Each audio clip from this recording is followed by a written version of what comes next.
Hi, in this screencast, we're going to talk about what happens in the body when you have vitamin D deficiency and how it can lead to problems with our bone mineral density or bone mass.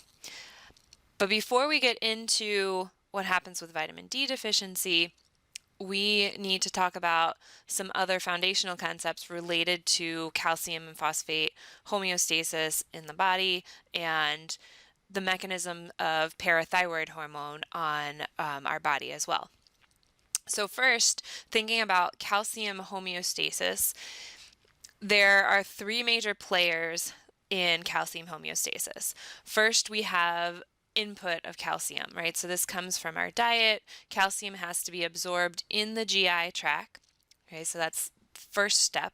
We have to actually get it from our GI tract into the blood.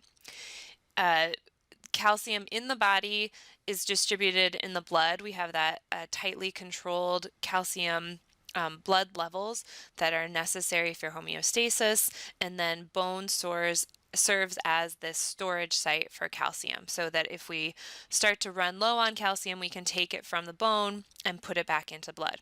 And then the third major organ are our kidneys that regulate the output of calcium. So when calcium starts to get too high in the blood, one of the things that we can do is increase the amount that's excreted in our urine. Another thing to remember is that when we're talking about bone health, we need not just calcium, but also phosphate as well. So calcium ions and phosphate ions, and this is going back to some of our basic chemistry, when we combine our calcium ions and phosphate ions, they form a precipitate or a salt, which is calcium phosphate salt. So the process of bone calcification, or when that bone when that bone tissue becomes hardened, is primarily due to these calcium phosphate salts precipitating and hardening. There are a couple other compounds as well, but we're going to say that calcium phosphate is the primary salt, mineral salt, that is contributing to our bone strength. Okay, and I've written out the chemical reaction here as well. So we have calcium ions plus our phosphate ions, and that leads to calcium phosphate salt. The next thing that we have to talk about is how PTH, or parathyroid hormone, acts to regulate our calcium levels. Okay, so this flow chart is from a standard physiology textbook, and we're just going to kind of walk through it and talk about how what's the sequence of events? What's the feedback loop here? So we start at the top. There's something that causes plasma calcium levels, or calcium that's in the blood plasma, to decrease. That decreased blood calcium level is going to stimulate the parathyroid glands to secrete PTH. So now PTH is increasing in our blood. So plasma PTH concentrations go up. What does PTH do? It acts on the bone. It's going to increase bone resorption, so it's going to tell those osteoclasts to become active. The osteoclasts are going to eat away at the bone extracellular matrix. That's going to cause calcium to be released into blood plasma, and that helps to bring calcium levels back towards normal. Okay. The other place that PTH works is in the kidneys.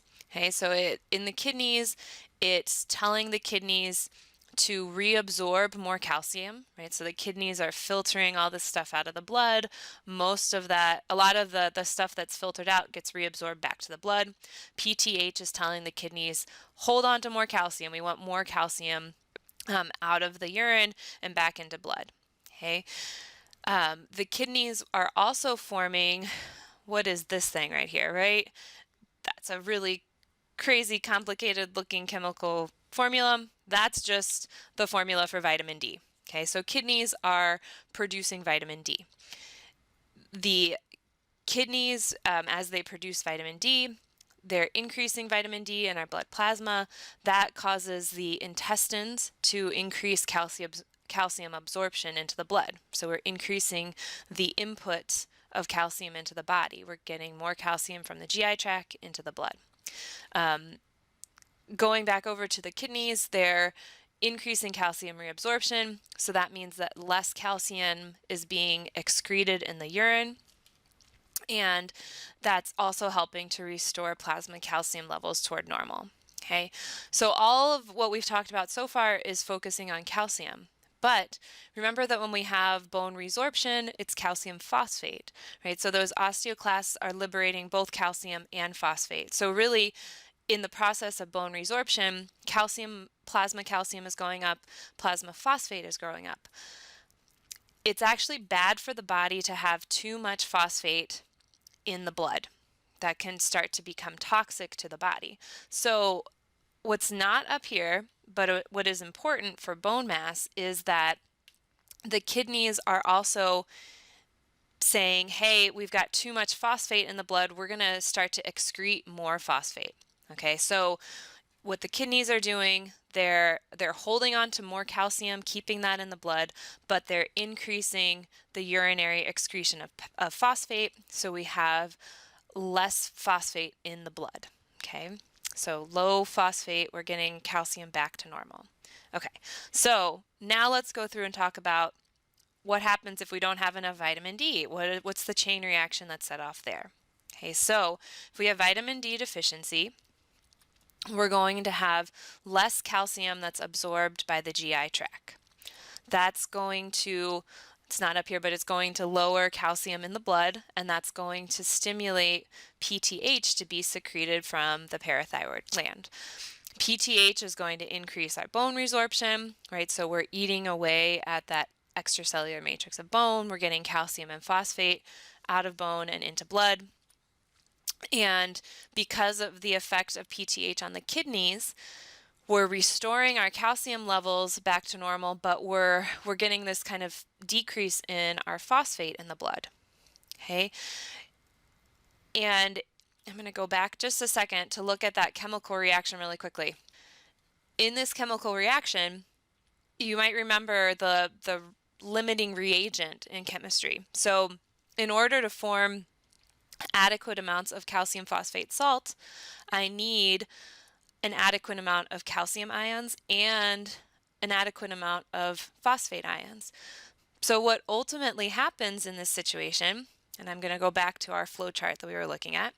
So we have now not enough phosphate. Okay, so what happens, we don't have enough phosphate, so even though we still have calcium that's kind of gone back to our normal levels, we have decreased phosphate, and so that means that there's not enough phosphate to perform that chemical reaction, and we don't end up with that precipitate forming, that salt forming. Okay, so it's really that imbalance between the calcium ions and the phosphate ions that will prevent the calcification of the bone extracellular matrix, right? And so if we're in this constant state of vitamin D deficiency, over time, we're going to end up with weak and brittle bones because we don't have enough of the building blocks of the bone extracellular matrix.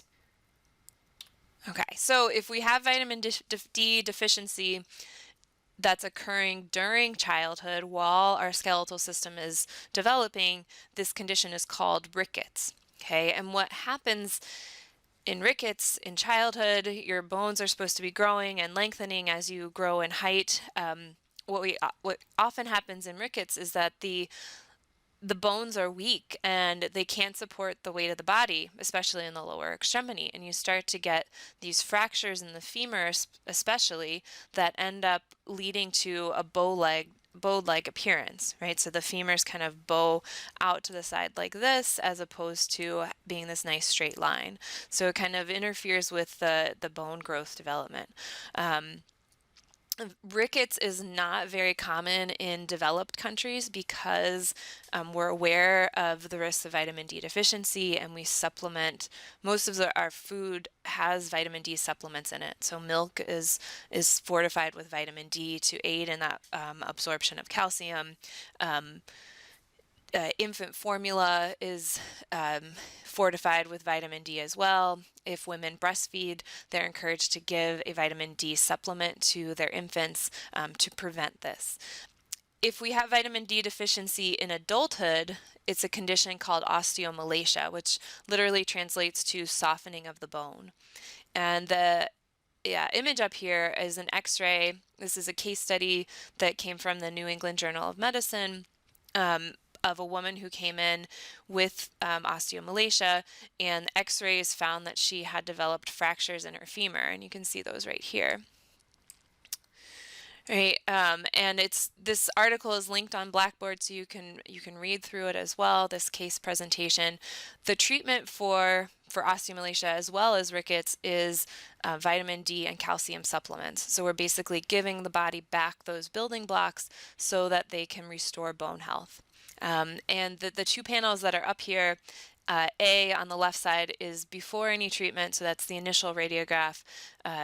On the right side, the panel B is following treatment, so following vitamin D and calcium supplements, and you can see the fracture line is still present. You can see it, but overall the bones have healed and they've developed additional mass.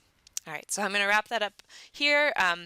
But what we learned in this screencast, we talked about how that intricate mechanism in the body of how vitamin D deficiency ultimately leads to this weakening of our bone tissue and developing either rickets in childhood or osteomalacia in adulthood. Thanks for watching.